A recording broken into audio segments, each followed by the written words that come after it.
You are unworthy. On wings of fire, hope ascends. Dang. Dang. They have stepped it up with these level up animations.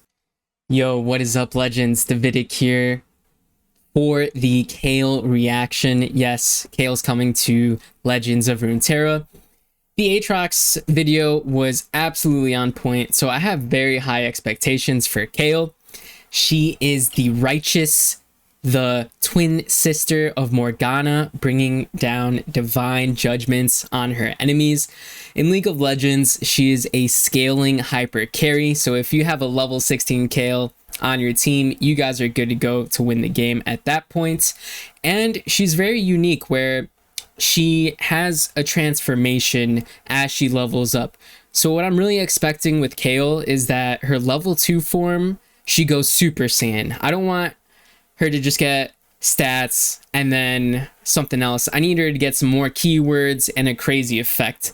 With all that said, let's get into the video. I am exalted.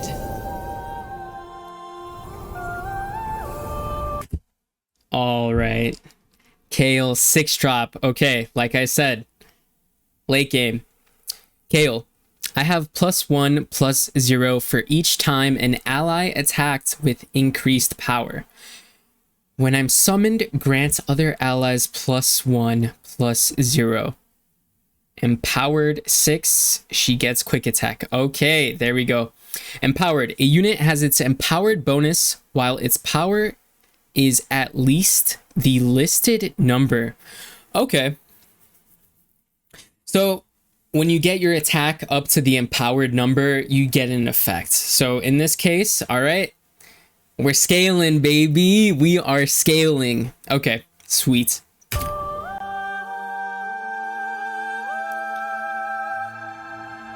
Behold, the righteous flame, glory and light. I'm always a fan of the paladin archetype of character, and I'm getting a lot of paladin vibes right now. Uh-oh, divine judgment. In divinity. Okay, that's sick. That's cool that that's her champ spell. Very fitting. Spare the innocent, punish the wicked. I'm liking the voice lines as well. My sword. You are unworthy. You are unworthy. On wings of fire, hope ascends. Dang. Dang. They have stepped it up with these level up animations. Let's watch that once more. Get the wings, get her flying up there. Let's see that again. I also really like at the beginning where you have the swords flying around her before the level up animation starts. Yeah, that's a nice touch. On wings of fire, hope ascends. Sick, very sick. Splitting the one sword into 2 swords. Okay, she gets overwhelmed. Empowered 16 double attack. Wow. Double attack and overwhelm is one of the craziest combos because there used to be a deck with Sivir and Ruin Runner, and the whole point of the deck was to put overwhelm on or put double attack on the overwhelm unit, and then it was a crazy finisher. So okay, let's see. Empowered 16. That means that 16 allies need to attack. That's pretty hefty. But let's see. Let's see what her attack is right now. Oh, she's coming down at 12. Together, we will rid this world of corruption. All are guilty. You probably want to play KAYLE with She Demacia. has returned. My fears were well founded.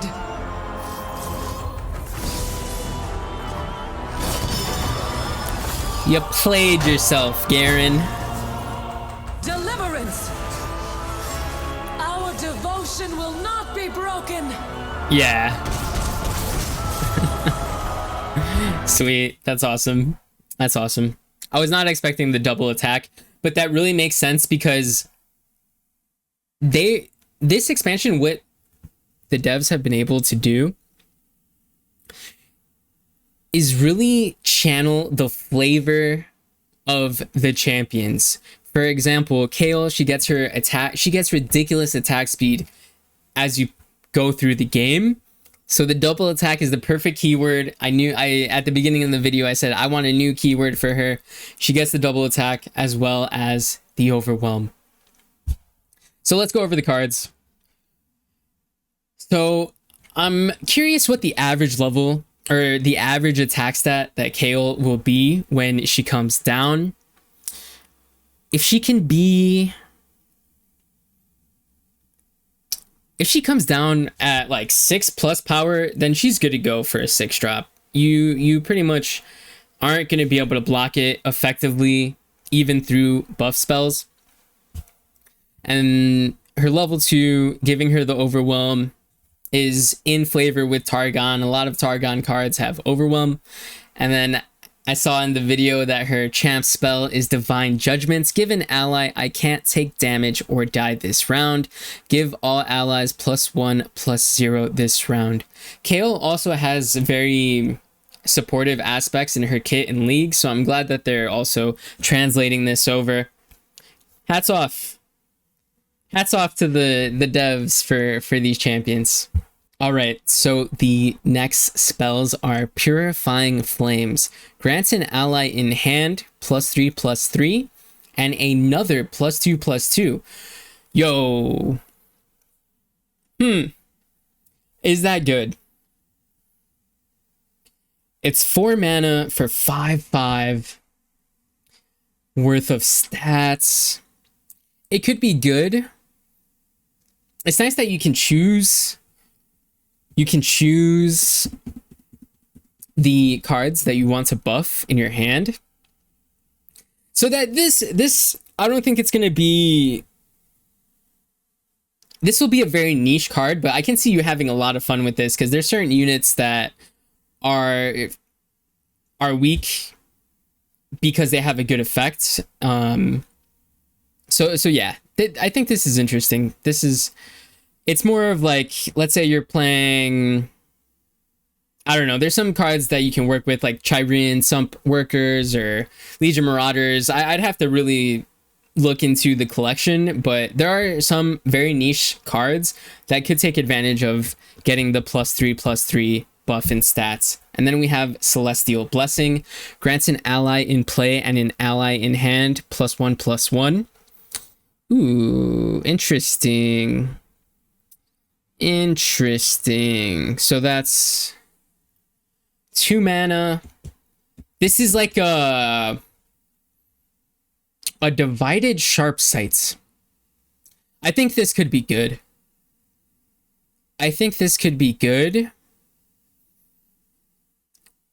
The main drawback for these hand buffs is that your opponent will know the information. Obviously, they're not going to know what card you buffed in your hand, but as soon as you play it, they can see, oh, okay, this is the card that they put the +1/+1 buff on, and now you're giving them an opportunity to play around it versus using the buff spells on the stack during the attacking or blocking phase.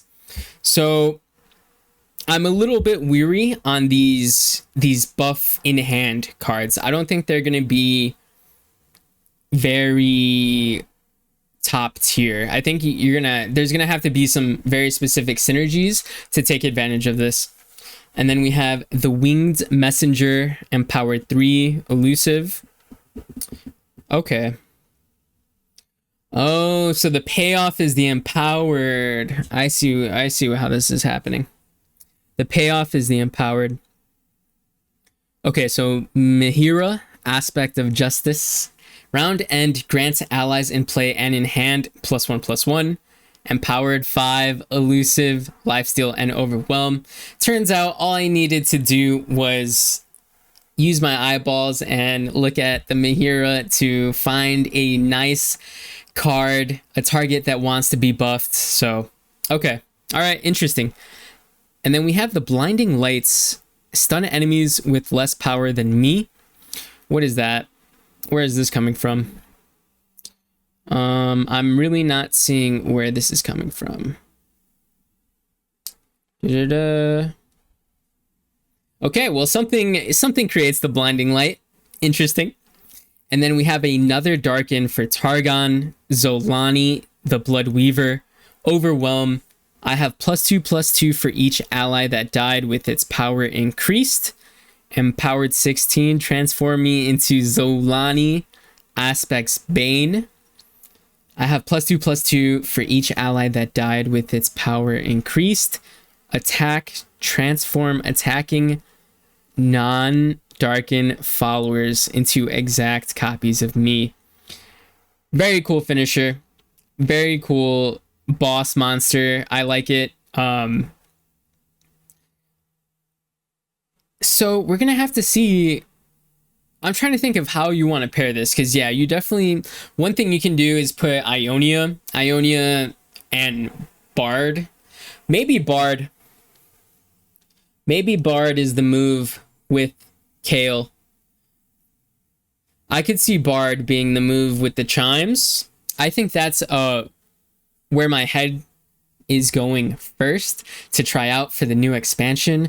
But so far, these champs have been on point. I'm digging the way that they are capturing their themes of how they are in League of Legends and translating it over to Legends of Runeterra. That's one of my most favorite things about this game. If you enjoyed my reaction, leave a like and subscribe. But above all, stay legendary.